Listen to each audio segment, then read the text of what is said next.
We follow the process, ma'am. Thank you. So that's correct. On the same day, if I may proceed, the President also said, I do not see what its jurisdiction is, referring once again to the ICC. Can we bring back the video? I think there is a statement there. I feel that we have in our police and judiciary a good system. We do not need assistance from any outside entity. Again, as part of the executive department, you have subscribed to this view, I assume. Yes, madam. So to clarify, the statement means that the President was not recognizing the jurisdiction of the ICC over the crimes allegedly committed by the former President. Is that correct? We do not recognize the jurisdiction of the ICC over our country. What we recognize is the jurisdiction of the ICC over individuals who may have violated international humanitarian law by committing murder and other heinous crimes. If I may, I think the President was referring to the jurisdiction of the ICC over crimes, specifically crimes committed by PRRD. Isn't that so? Can you rephrase your question, ma'am? Well, you said that while the ICC has no jurisdiction over the Philippines as a state, it maintains jurisdiction over individuals and crimes under Yes, the ma'am. international humanitarian order. Yes, ma'am. Right. What the President said is that there is no jurisdiction over the crimes committed by the former President. Well, Because we have a functioning police and judiciary system. Unless you submit that we don't. submit that we don't what, ma'am? That we don't have a functioning police force. We have a functioning or police a force. Judiciary. We have a judiciary. But what we are dealing with here You're is crimes contradicting your committed President, 14 years Secretary. ago to 2019. We're talking about a timeline, Your Honor, that we were not even here yet, and that it is very hard. Ma'am, may I Yes. continue? Yes, carry on. Well, yes. it is very difficult for us. We made our No, the commitments. President made it very clear. We have made our functioning- commitments to the United Nations that we would investigate all of these crimes committed during the drug war. And it was not a very easy task, ma'am, because the people that we expect to be cooperating with us were not. So, although we're still doing our investigations on the AJ case, on the extrajudicial killings committed during that time, Yes, I'm not reviewing the drug war. This is a Foreign Relations Committee hearing. Yes, ma'am. But in this statement, the President clearly means jurisdiction over individuals. It's very, very clear. There's no area for quibbling. And if you say there's jurisdiction over individuals, I don't believe that you are in agreement with your President. As a matter of fact, the ICC does not try countries, after all. They do try Our individuals, views however. evolved during times, at times. And I don't So you know do admit if he that still you- has the same view up to today, because we are talking about a clip which was done 1.5 years ago. Our minds can change, ma'am. We cannot just stay in one rut and say that this is the absolute, because our minds may change, and we are allowed that by the law of man and the law of God. Yes, of course. Of course, we all change our minds, and Mr. Secretary. So you are saying that the President changed his mind. Well, When did he I change cannot his speak mind? for him, Madam. I cannot speak for him. Your conclusions are really your own, and I cannot adapt your conclusions here. They're not my conclusions. It's a bold statement, which really. Well, your does not- statements of belief are your own, ma'am. I cannot adapt to your statements of belief, but I respect them. The statement of the President is very, very clear-cut. I would like to show also a letter in December of 2023. Do we have it on hand? Can you enlarge it so that it's much clearer?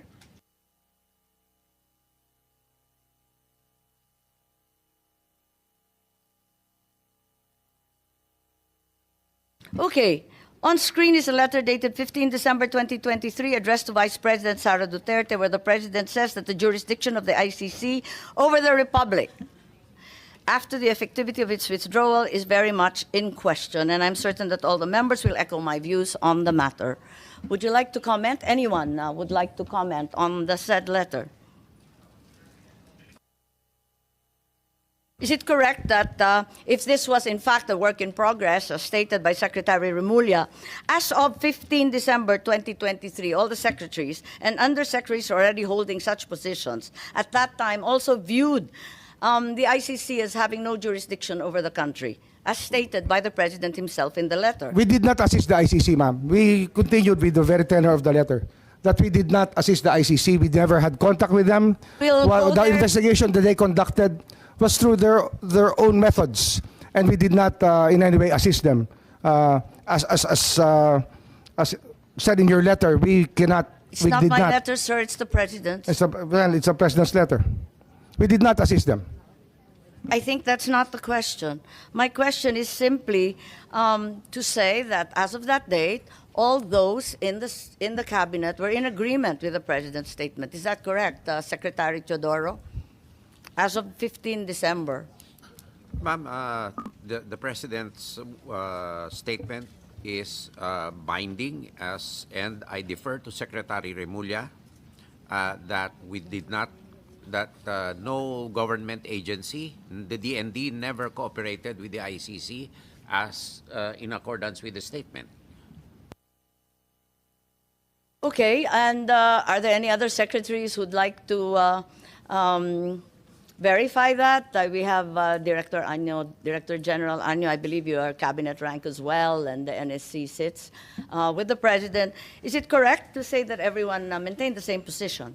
Yes, ma'am, that's correct. But we did not assist the ICC in their investigation. I don't think at this juncture we're asking about assisting the ICC. All we're asking is whether, in fact, you all agree that the ICC had no jurisdiction. I think, ma'am, what we're talking about here is if it's in the case of the former president, the case was committed while the Philippines is still a member of the ICC. Okay. I don't know, is there anyone of cabinet rank as well? I'm certain that the DFA will probably hold the same position, that you were all in agreement with effectively your boss as his alter ego, that the ICC had no jurisdiction, as stated in the letter quite clearly. Yes, Your Honor. Thank you very much, Yusek. Okay, and then in January of 2024, the President then said, let me say this for the 100th time. I think we've seen that clip before. Can we bring it back? Yes, for the 100th time, I do not recognize the jurisdiction of the ICC. The Philippine government will not lift a finger to help any investigation that the ICC conducts.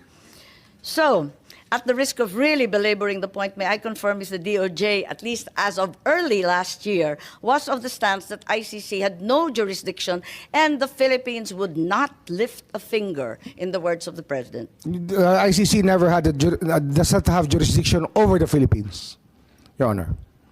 And we did not lift a finger to help them at all. So we affirm that we never at any juncture lifted a finger. Yes, Your Honor. Also, I think the Secretary of Justice vehemently asserted the same during that time. May we have the PowerPoint, please?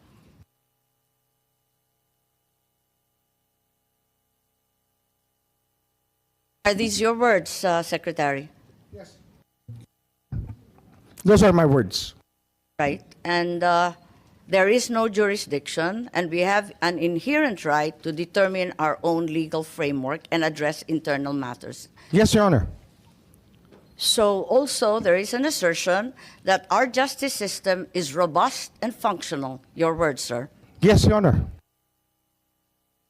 However, 10 days later, after Secretary Remulla gave the above statement, on 20 February, there seems to be a slight yet significant change in the tone of the President's rhetoric when he said, I am not certain if we have the PowerPoint. Do we have a slide with the President? I don't approve or deny it, but you know the ICC, haven't done anything illegal.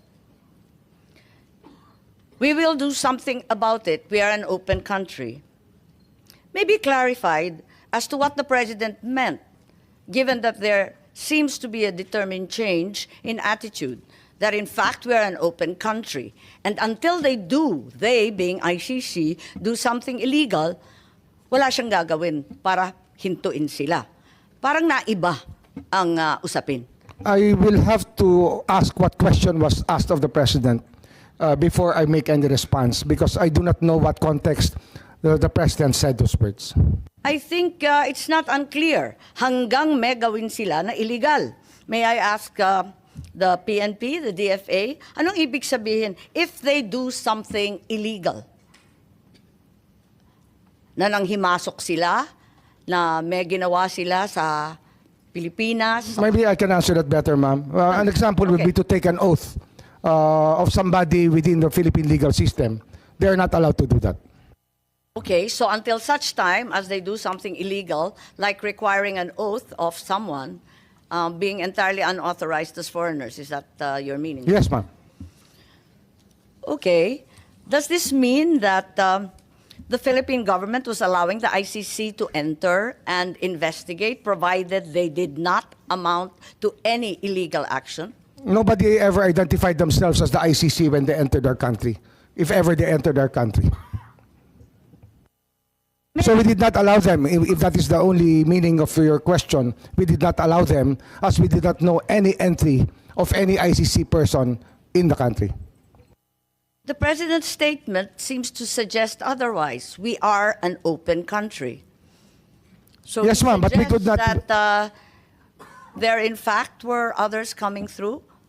Well, we suppose that people were coming in and out of our borders. We have millions and millions of people entering our ports and airports. And And we we are cannot always- ask all of them if they are related to the ICC or not. We cannot do that, ma'am. Okay, perhaps we can call on Secretary Anyo.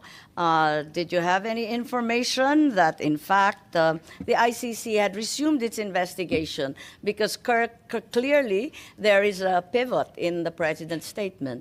Perhaps you can enlighten us? Ma'am, as far as the NSC is concerned, we have not monitored any investigation conducted by the ICC inside the country. So, at no point after the pre-trial chamber authorized the prosecutor to resume its investigation, did in fact resume its investigation in the Philippines?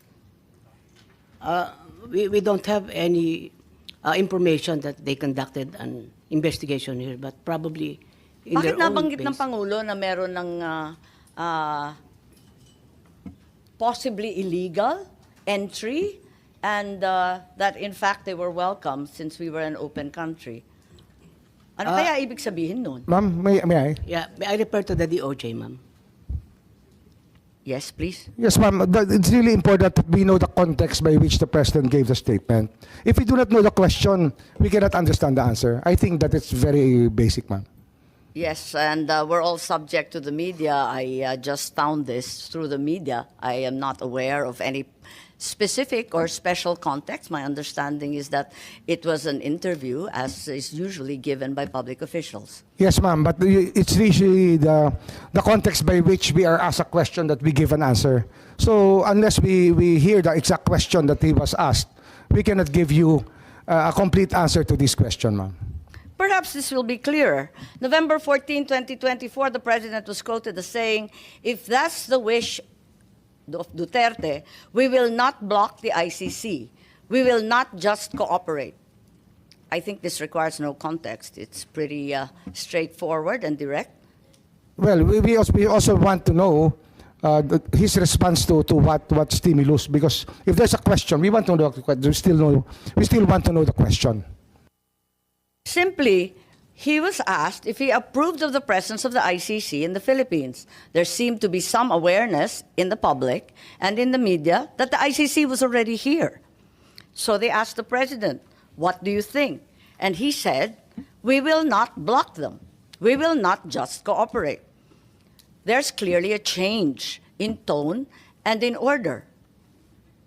Well, if they have not violated any law, I don't think that we should be be alarmed at anything that they're doing here, as long as they are not violating our laws. What does not blocking the ICC mean? Non-cooperation, I think we mentioned that. Still non-cooperation because we never, up to now, had any communication with the ICC, if officially or unofficially.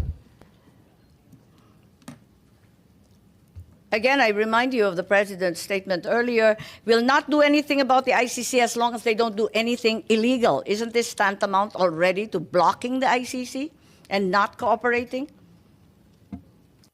Can you put the question into context, ma'am, please? There is no context. It's simply that previously the President said that the government will not do anything about the ICC, like you commented on, unless they do something illegal in the Philippines. Is this not tantamount to blocking the ICC? Well, blocking the ICC, we never knew that they were here. We cannot do something that we do not even know or identify the people who are supposed to be blocked. So I don't see the logic, ma'am. No, it's a simple question, straightforward. As of November 14 last year, ang sinabi ng Pangulo, no blocking, pero no cooperation din. Tama? Marahil, yun siguro ho, mas maganda hong Tagalogin natin, hindi tayo tutulong sa kanila. Hindi tayo tutulong. Hindi tayo hahadang, ngunit hindi tayo tutulong. Yung paghadlang kasi, wala. Hindi tayo ng anuman investigasyon, pwera lang kapag illegal na ang ginagawa. Pero Ganun nga ho yun. hindi rin tayo tutulong. Ganun ho ang batas natin eh. Nanguhuli lang po tayo pag may ginawa ho mali. May ginawa Pero ho ibig ko paglabag sa sabihin, batas. Ang maliwanag dito, nag-umpisa na ang investigasyon. As of November nung nakaraang Hindi ko po masasabi yun. Kasi Bakit wala po akong contact, wala po akong alam na ganung hong usapin nung panahon na yun. So ang ibig sabihin, hindi pa nag-uumpisa ang investigasyon, nagsasalita lang ang presidente ng kusa. Depende nga ho sa tanong. Ang problema ho, sa dating salita. ang problema ho, kung hindi natin alam ang tanong, paano natin malalaman kung paano ba dyan sinagot yung tanong sa ganung paraan? Kaya kung pwede ho, ilagay nyo natin Kasi sabi ko lang ng ilagay po tanong. natin sa talata yung tanong na tinanong kay Pangulo para malaman natin kung ano ang kanyang sinasabi. Kasi hindi ho eh. Ang ganitong salita po ay response po sa isang tanong. Kaya dapat yung tanong po sana iharap niyo po sa atin Binasa para ko na- para buo po, para buo ang pag-uusap. Tsaka sino po ang nagtanong? Anong pagkakataon niyo ang tinanong? Ang media ang nagtanong at ang simpleng tanong, aprobado mo ba ang presensya ng ICC in the Philippines? I think the identity of the media is irrelevant. The question is, does he approve of the ICC in the Philippines? Ang sabi niya, simple lang naman, ay kapag walang illegal, talaga naman sasalubungin natin sa ating bansa pagkat tayo ay bukas at malaya. Yun nga ho, tama ho yun. Yun ang sinabi niya. Talaga hong hanggang wala hong ginagawang illegal ang tao, ay pababayaan natin silang manatili sa tahimik. Tama. Ngayon, ang ibig sabihin nito, nag-umpisa na ang ICC investigation. Maybe we ask Secretary Anyo, please. Bilang NSC, baka mas alam ninyo kung kailan nag-umpisa yung parating nila, yung pabalik-balik po nila. Madam Chair, wala po kaming impormasyon. Hindi po kami aware na nagkaroon ng investigation dito ang ICC ng mga panahon na yan. As of November noong nakaraang taon, wala pang ICC investigation anuman na nalalaman po ninyo. Wala po kaming nalalamang investigation. At wala po kaming namomonitor na pumuntang ICC investigators. So ganun din ang ating Deputy DG Erico, si DG Guloy. Baka may maidagdag kayo. Dahil ang pagkaintindi namin, pag narinig mo, nabasa mo, simpleng pagkaintindi, sinabi na ni Presidente hindi namin pagbabawalan. Ano kaya yun na pagbabawalan? Kung hindi pa nag-umpisa, bakit sinasabi niya hindi ko pagbabawalan hanggang hindi illegal? Nakakapagtaka. Ganon din po, Madam Chair. Wala rin po kaming informasyon at saka na-monitor na meron po ICC during that period, Madam Chair. So ang Pangulong mag-isa ang nagsabi na hahayaan niya, pwera lang kapag illegal na ang gawain. Siya lang mag-isa ang nagsabi nun, ngunit kayo, wala naman kayong impormasyon na naibigay sa kanya tungkol doon. Opo, Madam Chair. Wala po kaming impormasyon na ibigay kay Presidente po, Madam Chair. Thank you. As we speak today, what is the stance of the executive? Does the ICC have jurisdiction over the crimes committed in the Philippines between November 2011 and March 19, 2019? We just follow the Supreme Court's dictum in the case of Pangilinan Cayetano. And that is? That is, the residual jurisdiction is there up to 1 year from the date of withdrawal of the Philippines. Up to 1 year, right? Yes, Which would madam. bring us to March 2019. 2019. 2020. 2019. 2019. Yes, ma'am. So, pati yung residual jurisdiction na sinasabi po ninyo, hanggang 2019 na lang. Yes, ma'am. So, Yun wala po na sabi kayo. ng Korte Suprema. Tama. Oh. So, ngayon wala na. Maski residual jurisdiction, wala na rin. Wala na po, wala na po. Kasi 1 year lang eh. Pero tandaan po natin, ma'am, na ang ICC sa buong mundo ay tinitingnan ang ginagawa ng mga individual na marahil ay nakakapanakit sa kapwa nila at gumagawa po ng pag-violate ng mga karapatan ng mga tao. Yun po yung tinitingnan po na ICC rito eh. Kaya ho, hindi po yan ang ating tinitingnan eh. Ang tinitingnan po natin talaga, ano ba talaga ang ICC? Ang ICC ay tinatag upang habulin yung mga mga individual na lumabag sa batas ng tao at sa batas ng Diyos. Yun ang pagkakaunawa ko.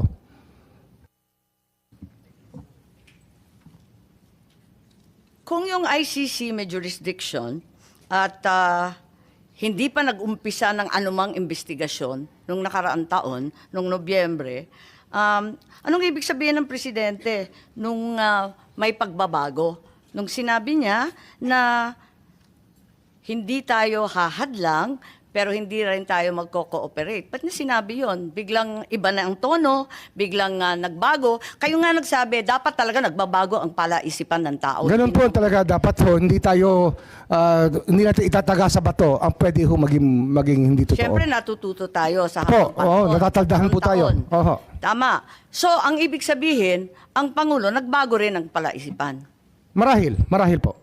So, ang sa kanya, may jurisdiction na pala. Hindi ko ho pwedeng sabihin ng state of mind niya. Opo. Pero sinasabi ko lang ho, bilang tao, lahat po tayo pwede magbago ang pag-iisip. Hindi ko naman hinihingi yung state of mind po. Ang tinatanong ko lang, maliwanag naman yung statement na sinabi niya na pwede tayong magpapasok ng ICC sa ating bansa. Pwera lang kapag illegal ang ginagawa. Tama? Hindi ho natin sinasabing imbitado sila rito. Hindi ho natin sinasabi na haharapin natin sila. Ngunit ang tao ho ay labas-pasok sa Pilipinas. Pero At hindi tayo po ba- po ay mga being very hospitable people, we welcome all people who want to partake of the beauty of our country. Ayun po yung ating pinag-uusapan dito. Pero hindi po ba yung mas maagang mga statement, yung mga unang statement, talagang hindi daw siya lalahok sa anumang investigasyon. Ngayon, hahayaan lang niya. Tama po. Marahil po, marahil. nagbago. Sabi ko nga ho, Nagbabago naman nga. Nagbabago naman ang pagtingin natin lahat sa buhay. Hindi naman po ang pagtingin natin nung tayo 20 anyos at ngayon ay pareho pa rin. Sana naman na natuto tumatanda na rin tayo. po tayo. Natututo rin po tayo. So do you mean to tell me that after saying 100 times that the ICC has no jurisdiction, the President at the 101st time changed his mind and determined that there was somehow some kind of jurisdiction that allowed them to come here and investigate? I cannot comment on his state of mind when he said that. I don't think it's a question of state of mind, sir. It's statements. His statement would speak for itself. When did the executive then change his mind, given that we are admitting he changed his mind, at least to some degree? Well, I cannot agree to the question, ma'am, is very vague, if you ask me. Hindi, nagbago, di ba? Nung una, sabi niya talagang haharangan niya. Because I cannot- bawal as dahil I meron said tayong earlier, mga ma'am, korte. I Tapos cannot- biglang sinabi na bukas ang Pilipinas. Kung nag-iimbestiga sila, papasukin. Pwera lang pag may ginagawang illegal o may krimen. Again, I can Malaking say that pagbabago po yun. hindi ho ako pwede magkomento sa state of mind niya. Kung paano ho nag-iisip ang Hindi ko Pangulo, naman hindi pa ako tinatanong kung magkomento. galit, wala naman akong tinatanong kung masaya. Yun ang state of mind. Ang tinatanong ko, doon sa sinabi, hindi ba maliwanag na nag-iba? Sabi ko nga ho, lahat tayo nagbabago ng pag-iisip sa pagdaan po ng panahon. Okay. Tayo po ay natututo naman ng unti-unti at nauunawaan natin ng gusto ang kaya nga. pangyayari sa paligid natin. Kung aaminin natin na nagbago ang pag-iisip, bakit? At kailan nagbago yung pag-iisip natin tungkol sa jurisdiction ng ICC?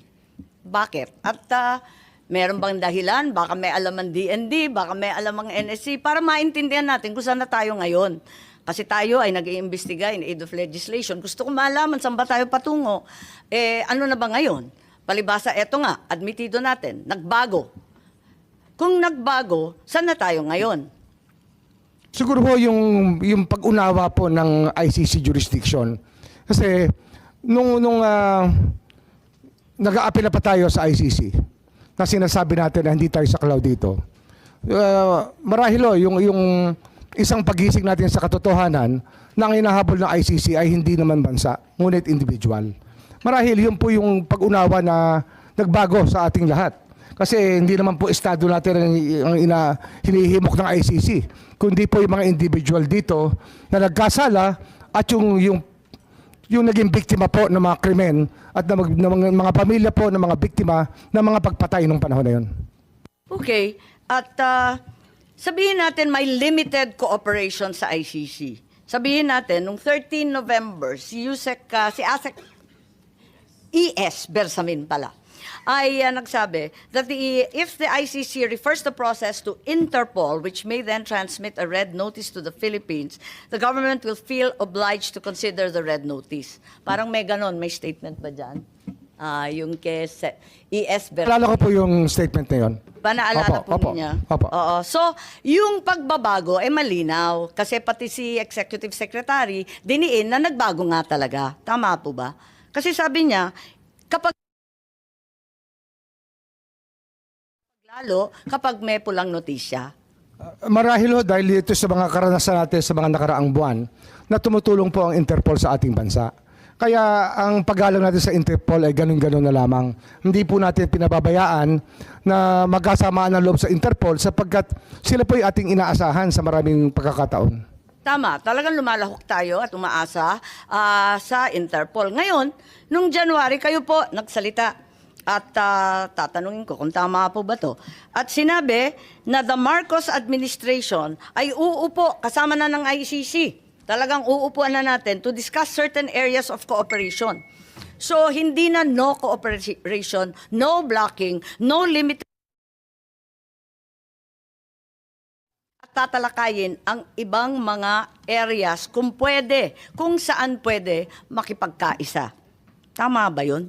Hindi ko ho naalala yung statement na January yan. 2025 po, sinabi ninyo, uupo kayo kasama ng ICC para malaman doon sa kanilang investigasyon ukol sa libo-libong pagpapatay ng drug war ni Presidente Duterte. Sabi mo, ayon sa report, na yung cooperation with an international tribunal ay pinapayagan sa ating batas. At yung ICC representatives have been going in and out of the country without any of us raising anything. January 2025 po. So ano ho yung tanong? Ang sinasabi ko, what happened to the President's statement that the government will not lift a finger? And what happens to your own assertion that there will be no blocking but no cooperation? Ngayon, nakikipagtungo na tayo sa ICC. Hindi, yun po yung sinasabi natin nagiging bukas ang ating isipan, ngunit hindi po natin ginawa. Hindi po tayo nakiupo, hindi tayo nakipag-usap. Yun po yung malinaw sa lahat. Pero handa kayo nun, ngunit hindi natuloy. Ganun po ba? Marahil ho, kung meron hong tutulay, pero wala naman hong tumuloy eh. Kaya wala hong nangyari.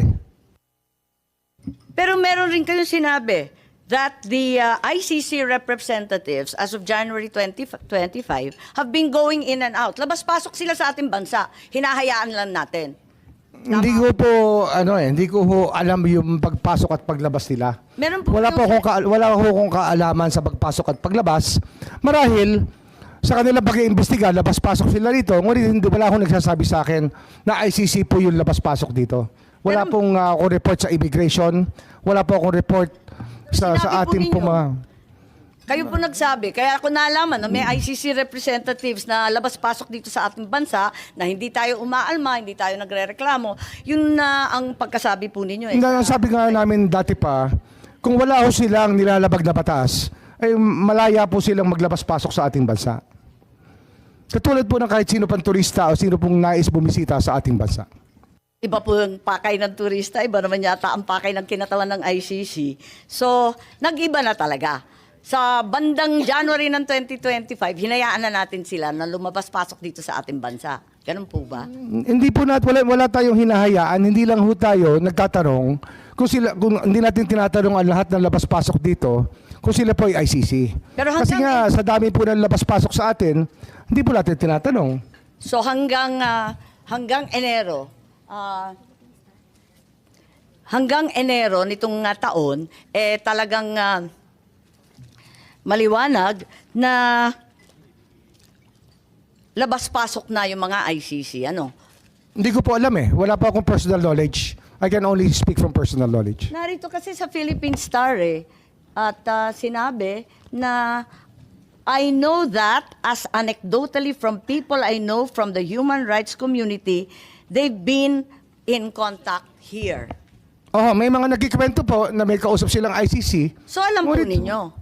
Kasi sabi mo in-identify pa ninyo yung source. Sabi ninyo yung human rights people. Nagko-contact Oo nga, usap na. Di alam na ninyo na nandito na yung ICC. Ay, hindi ko ho nalalaman kung nandun sila. Sinasabi lang nila, may kausap sila. Hindi ko sila sabi ko saan sila nag-usap at paano. Pero, siyempre marami hong gustong tumulay. Ngunit hindi naman natin, hindi ho nagkaroon ng pagkakataon na makilala talaga namin na ICC o makaharap. Kahit kailan po hindi namin nakaharap ang ICC. Pero alam ninyo na may galaw na sila at nag-iimbestiga na sila. 7 at taon na po silang gumagalaw, ma'am. 7 taon na.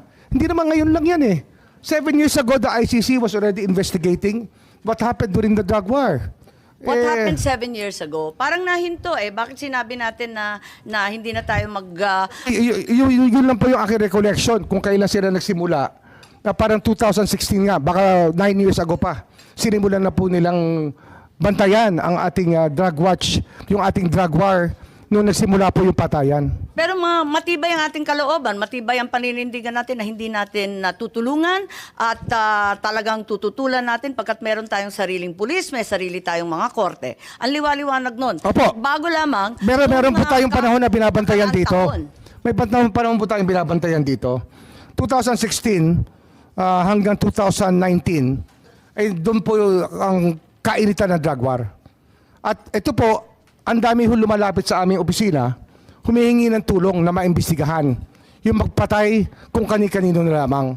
Pero marami ho kaming talagang naging Kailan pumunta sa opisina ninyo? Kasi ang binabanggit ninyo, hindi pa Marcos administration, yung 2016 to 2019. Kailan nag-umpisa? Simula ho sila pumunta sa amin, 2022 na. So matagal na ho nakalipas ang mga krimen na nangyari. Pero nung umpisa, ang sinasabi natin, paulit-ulit, talagang hindi tayo tutulong at hindi natin hahayaan sila manghimasok.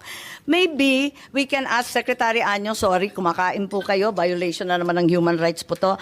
Pero kung maaari bilang pinuno ng National Security Council, baka may naalam kayo tungkol sa pivot. Kasi parang nag-iba Di nag-iba. Bakit nag-iba? Nung una, ang tindi ng ating paninindigan na hindi kailanman tayo tutulong sa ICC. Biglang lumambot.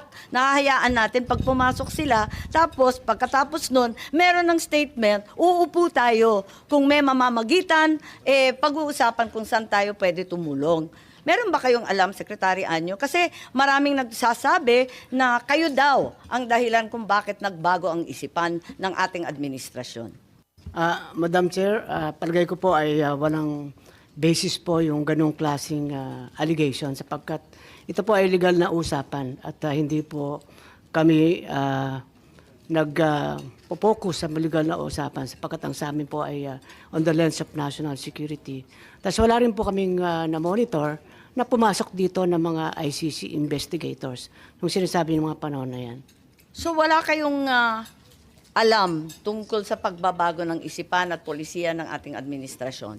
Wala po, Madam Chair. At hindi rin kayo kasama sa pagpaplano ng aresto ni former President Duterte? Ma'am, meron po akong opening statement. Pwede ko po bang basahin? Siyempre, oo. In the meantime, if I